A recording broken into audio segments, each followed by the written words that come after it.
Tuloy ang buong puwersang pagbabantay ng mga mobile journalists at ng News 5 sa mga pag-ulan at pagbahang dulot ng habagat.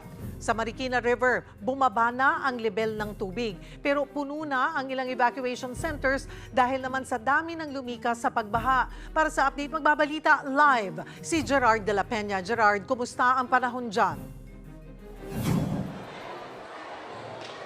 Cheryl, sa ngayon ay medyo umaambon-ambon dito at ang sabi ng mga otoridad ay medyo gumaganda na naman ang sitwasyon dito sa Marikina. Pero yun nga lang, daan-daan pa ring mga residente ang kailangang makisilong sa mga evacuation center dito. Katulad na lang dito sa kinatatayuan ko ngayon dito sa Nangka Elementary School ay merong mahigit 500 pamilya ang sumisilong dito sa ngayon. Sa H. Bautista Elementary School na pinakamalaki raw na evacuation dito sa Marikina ay mayroong 3,880 individuals o halos 600 pamilya. Sa Santo Niño Elementary School naman, yung isa na puntahan pa natin, Cheryl, ay mayroong 1,783 individuals o halos 400 pamilya naman. Full capacity na raw ang mga evacuation center dito. May ilang nakabantay sa mga court dito na ayaw lumipat sa ibang evacuation center. Kaya titingnan pa raw ng mga nag-aasikaso rito kung magkakaroon ng modular tents para sa kanila. Ayon kay Marikina Mayor Maan Teodoro, humupa na ang baha sa maraming parte ng syudad dahil bumababa na rin ang level ng tubig sa ilog. Lumampas ito ng 18 meters kahapon pero sa ngayon ay nasa 16.1 meters na lamang ito.